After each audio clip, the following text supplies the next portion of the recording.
Oke, assalamualaikum warahmatullahi wabarakatuh, teman-teman mahasiswa semuanya. Mungkin di video kali ini ya, saya ingin memberikan informasi terkait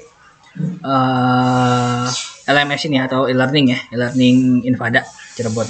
Nah, jadi tujuan kita menggunakan e-learning ini adalah untuk mempermudah ketika pembelajaran berlangsung gitu. Nah, lalu apa aja yang akan saya infokan?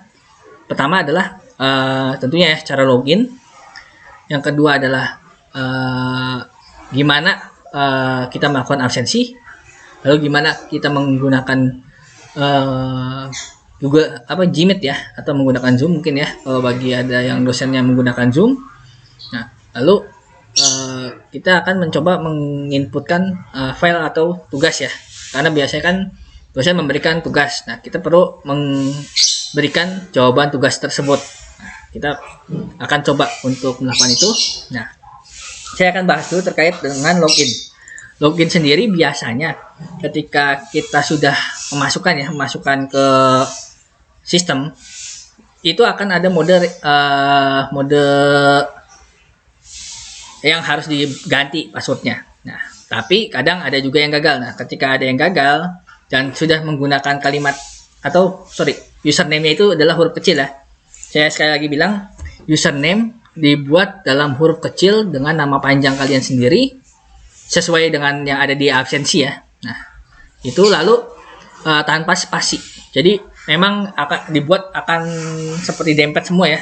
Itu jadi walaupun tidak nyaman saat dilihat, tapi silahkan dilakukan seperti itu. Nanti supaya tidak lupa, silahkan di save atau di screenshot saja gitu.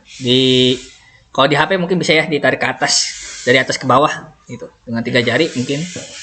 Nah, itu dilakukan seperti itu saja supaya tidak lupa. Nah, jika ada yang bermasalah mungkin bisa kontak saya, artinya saya akan coba reset passwordnya supaya bisa masuk, karena biasanya bermasalahnya itu adalah di password gitu. Oke, sekarang karena saya sudah melewati sesi tersebut ya, saya akan masuk ke kelasnya. Artinya saya akan memperlihatkan tampilan ketika kita menjadi mahasiswa. Kita login.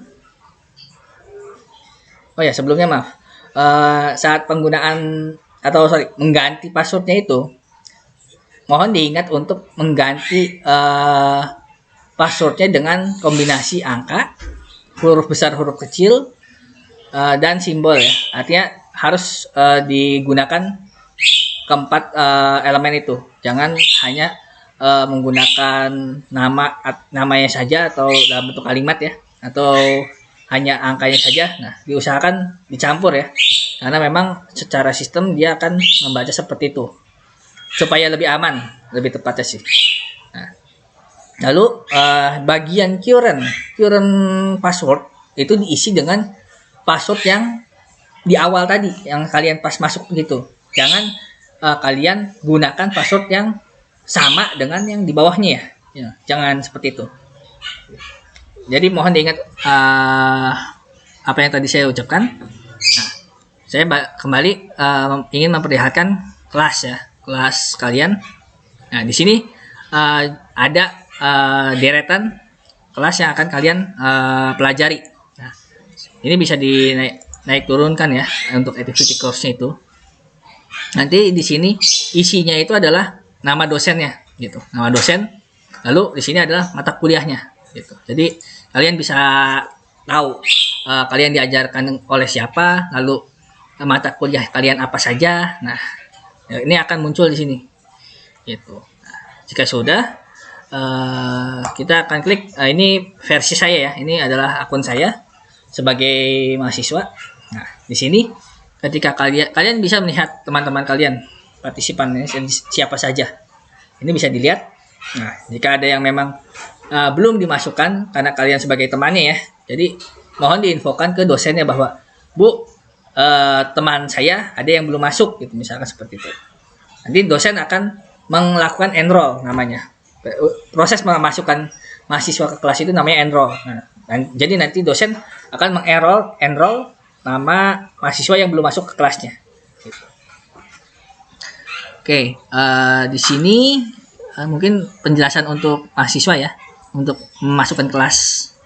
Nah, jadi jangan ada lagi yang bertanya bahwa Pak, kok saya tidak bisa masuk kelasnya? Memang disetting untuk dari dosennya atau dari si operatornya gitu. Jadi mahasiswa tidak dianjurkan untuk bisa masuk sendiri. Seperti itu. Jadi perlu diobrolkan ya dengan dosennya masing-masing. Nah, lalu di sini kita bisa melakukan presensi. Nah, presensi di sini kita juga harus memperhatikan dosennya.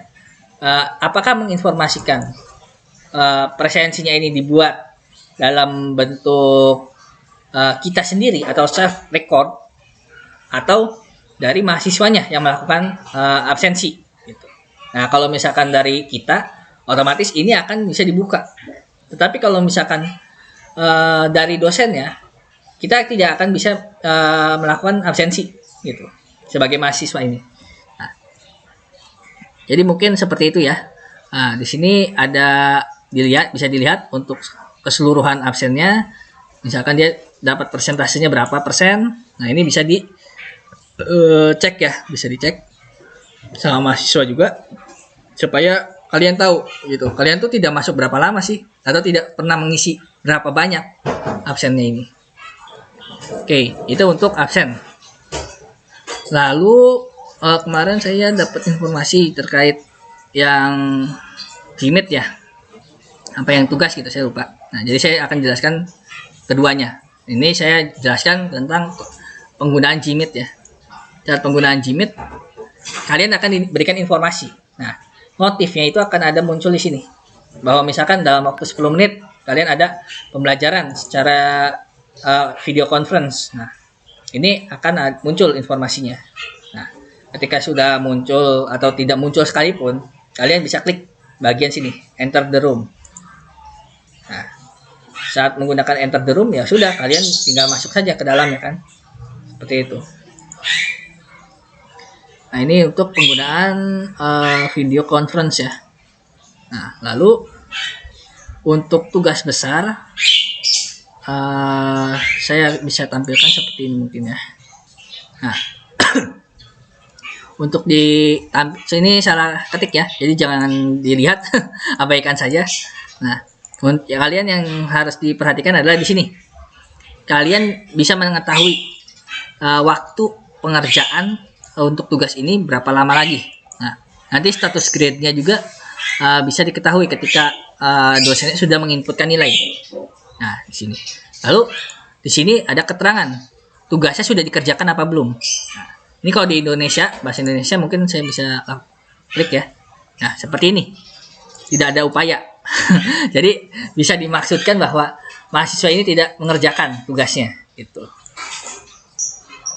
Nah, oke. Nah, caranya adalah klik submission untuk mengupload filenya. Nah, di sini ada keterangan maksimum file 128 MB.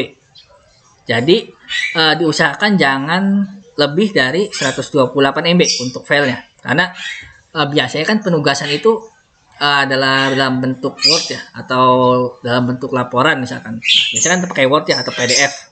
Nah, artinya tidak mungkin lebih dari 128 MB. Nah, misalkan tugasnya itu adalah video, ya maka kalian bisa klik masukkan ke Google Drive, lalu linknya kalian bisa tampilkan saja gitu, bisa disertakan saja boleh di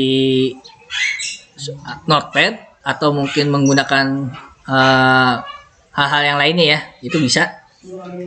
Tapi linknya itu harus disalin dulu gitu, jangan langsung ditaruh di sini. Ini nggak bisa nih kalau misalkan kalian naruh link di sini gitu. Nanti ada mungkin dosennya kalau memang mau ditugaskan seperti itu, ada cara tersendiri.